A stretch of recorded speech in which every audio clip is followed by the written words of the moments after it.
जय श्री कृष्णा। आज हम पाप मोचनी एकादशी के महत्व और उसकी कथा के बारे में जानेंगे। एक बार अर्जुन ने श्री कृष्ण से कहा, हे मधुसूदन, आपको अनेक सी एकादशियों की कथा सुनाते हुए देखा है। बहुत सी कथाओं का वर्णन भी आपने हमें विस्तार पूर्वक किया है। आज मैं आपसे पाप मोचनी एकादशी के बारे में जानना चाहता हूँ। चैत्र माह के कृष्ण पक्ष में आने वाली एकादशी का क्या नाम है तथा उसकी क्या विधि है? कृपा करके आपकी बढ़ती हुई जिज्ञासा को शांत करें। भगवान श्री कृष्ण ने कहा, हे अर्जुन, चैत्र मास के कृष्ण पक्ष की एकादशी को पाप मोचनी एकादशी के नाम से जाना जाता है। एक बार की बात है, पशुपति राजा मानदाता ने लोमस ऋषि से यह प्रश्न किया था जो तुमने मुझसे किया है। अतः जो कुछ भी ऋषि लोमस ने राजा मानदाता को बतलाया वही मैं तुम्हें कह रहा हूँ। रहतम रहसों के ज्ञाता महर्षि लोमस से पूछा, हे ऋषि श्रेष्ठ, मनुष्य के पापों का मोचन किस प्रकार संभव है? कृपा कर कोई ऐसा सरल उपाय बताएं जिससे सभी को सहज ही पापों से छुटकारा मिल जाए। महर्षि लोमस ने कहा, हे नरपति, चैत्र मास के कृष्ण पक्ष की एकादशी का नाम पाप मोचनी एकादशी है। उसके व्रत के प्रभाव से मनुष्यों के अनेक पाप नष्ट हो जाते हैं। मैं तुम्हें इस व्रत की कथा सुनाता हूँ, ध्यान पूर्वक श्रवण करो। प्राचीन समय में चैत्ररथ नामक एक वन था। उसमें अप्सराएं किन्नरों के साथ विहार किया करती थी। वहाँ सदैव वसंत का मौसम रहता था, अर्थात उस जगह सदा नाना प्रकार के पुष्प खिले रहते थे। सभी गंधर्व कन्याएं विहार करती थी। कभी देवेंद्र अन्य देवताओं के साथ क्रीड़ा किया करते थे। उसी वन में मेधावी नाम के एक ऋषि भी तपस्या में लीन रहते थे। वे शिव भगत थे। एक दिन मजुघोषा नामक एक अप्सरा ने उनको मोहित कर उनकी निकटता का लाभ उठाने की इच्छा की। इसलिए वह कुछ दूरी पर बैठ वीणा बजाकर मधुर स्वर में गाने लगी। उसी समय शिव भगत महर्षि मेधावी को कामदेव भी जीतने का प्रयास करने लगे। कामदेव ने उस सुंदर अप्सरा के भ्रू का धनुष बनाया और कटाक्ष को उसकी प्रत्यंचा बनाई और उसके नेत्रों को मजुघोषा अप्सरा का सेनापति बनाया। इस तरह कामदेव अपने शत्रु भक्त को जीतने को तैयार हुआ। उस समय महर्षि मेधावी भी युवावस्था में थे और काफी हष्ट पुष्ट थे। उन्होंने यज्ञोपवीत तथा दंड धारण कर रखा था। वे दूसरे कामदेव के समान प्रतीत हो रहे थे। उस मुनि को देखकर कामदेव के वश में हुई मजुघोषा ने धीरे धीरे मधुरवाणी से वीणा पर गायन करना शुरू किया। जो महर्षि मेधावी भी मजुघोषा के मधुर गाने पर तथा उसके सौंदर्य पर मोहित हो गए।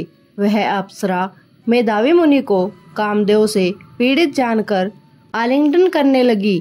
महर्षि मेधावी उनके सौंदर्य पर मोहित होकर शिव रहस्य को भूल गए और काम के वशीभूत होकर उसके साथ रमण करने लगे। काम के वशीभूत होने के कारण मुनि को उस समय दिन रात का कुछ भी ज्ञान न रहा और काफी समय तक वे रमण करते रहे। तदुपरांत मजुघोषा उस मुनि से बोली, हे ऋषिवर, अब मुझे बहुत समय हो गया, अतः मुझे स्वर्ग जाने की आज्ञा दीजिए। अप्सरा की बात सुनकर ऋषि ने कहा, हे मोहिनी, संध्या को तो आई हो, प्रातःकाल होने पर चली जाना। ऋषि के ऐसे वचनों को सुनकर अप्सरा उनके साथ रमण करने लगी। इसी प्रकार दोनों ने साथ साथ बहुत समय बिताया।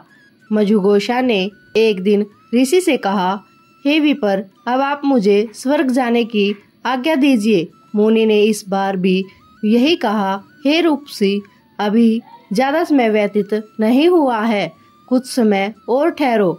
मुनि की बात सुन अप्सरा ने कहा, हे ऋषिवर, आपकी रात तो बहुत लंबी है। आप स्वयं ही सोचिए कि मुझे आपके पास आए कितना समय हो गया। अब और ज्यादा समय तक ठहरना क्या उचित है? अप्सरा की बात सुन मुनि को समय का बोध हुआ और वह गंभीरता पूर्वक विचार करने लगा। तब उन्हें समय का ज्ञान हुआ कि उन्हें रमण करते 57 वर्ष व्यतीत हो चुके हैं। तो उस अप्सरा को वह काल का रूप समझने लगे। इतना ज्यादा समय भोग विलास में व्यर्थ जाने पर उन्हें बड़ा क्रोध आया।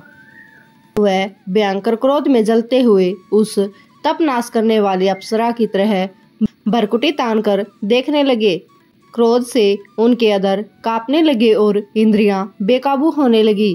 क्रोध से थरथराते स्वर में मुनि ने अप्सरा से कहा, मेरे तप को नष्ट करने वाली दुष्टा, तू महापापिनी और बहुत ही दुराचारणी है।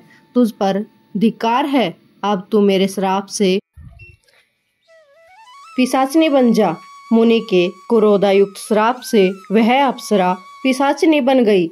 यह देखकर व्यथित होकर बोली, हे ऋषिवर, अब मुझ पर क्रोध त्याग कर प्रसन्न होइए और कृपा करके बताइए कि श्राप का निवारण किस प्रकार होगा। विद्वानों ने कहा है, साधुओं की सड़गंध अच्छा फल देने वाली होती है और आपके साथ तो मेरे बहुत वर्ष व्यतीत हुए हैं। अब आप मुझ पर प्रसन्न हो जाइए, अन्यथा लोग कहेंगे कि एक पुण्य आत्मा के साथ रहने पर मजुगोसा को पिशाचिनी बनना पड़ा। मजुगोसा की बात सुनकर मुनि को अपने क्रोध पर अत्यंत ग्लानि हुई, साथ ही अपनी अपकीर्ति का भय भी हुआ। मजुगोसा से मुनि ने कहा, तूने मेरा बड़ा बुरा किया है, किंतु फिर भी मैं तुम्हें इस श्राप से मुक्ति का उपाय बतलाता हूँ। चैत्र मास के कृष्ण पक्ष की जो एकादशी है उसका नाम पाप मोचनी एकादशी है। उस एकादशी का उपवास करने से तेरी पिशाचिनी की देह से मुक्ति मिल जाएगी। ऐसा कहकर मुनि ने उसको व्रत का सब विधान समझा दिया। फिर अपने पापों का प्रायश्चित करने के लिए वे अपने पिता च्यवन ऋषि के पास गए। च्यवन ऋषि ने अपने पुत्र मेधावी को देखकर कहा, ए पुत्र, ऐसा क्या किया तूने कि तेरे सभी पाप तप नष्ट हो गए, जिससे तुम्हारा समस्त तेज मलिन हो गया। मेधावी मुनि ने लज्जा से अपना सिर झुकाकर कहा, पिताश्री, मैंने एक अप्सरा से रमण करके बहुत बड़ा पाप किया है। इसी पाप के कारण संवतः मेरा सारा तेज और तप नष्ट हो गया है। कृपा करके आप इस पाप से छूटने का उपाय बतलाइए। ऋषि ने कहा, हे पुत्र, तुम चैत्र माह के कृष्ण पक्ष की पाप मोचनी एकादशी का विधि तथा भक्ति पूर्वक उपवास करो, इससे तुम्हारे सभी पाप नष्ट हो जाएंगे। अपने पिता च्यवन के वचनों को सुनकर मेधावी मुनि ने पाप मोचनी एकादशी का विधि पूर्वक व्रत किया। उसके प्रभाव से उनके सभी पाप नष्ट हो गए। मजुगोसा अप्सरा भी पाप मोचनी एकादशी का उपवास करने से पिशाचिनी की देह से छूट गई और पुनः अपना सुंदर रूप धारण कर स्वर्गलोक चली गई। लोमस मुनि ने कहा, हे राजन, इस पाप मोचनी एकादशी के प्रभाव से समस्त पाप नष्ट हो जाते हैं। इस एकादशी के कथा के श्रवण व पठन से 1000 गोदान करने का फल प्राप्त होता है। इस उपवास के करने से ब्रह्म हत्या करने वाले, स्वर्ण चुराने वाले, मदपान करने वाले, अगम्यागमन करने वाले आदि भयंकर पाप भी नष्ट हो जाते हैं और अंत में स्वर्गलोक की प्राप्ति होती है। बोलो जय श्री हरि।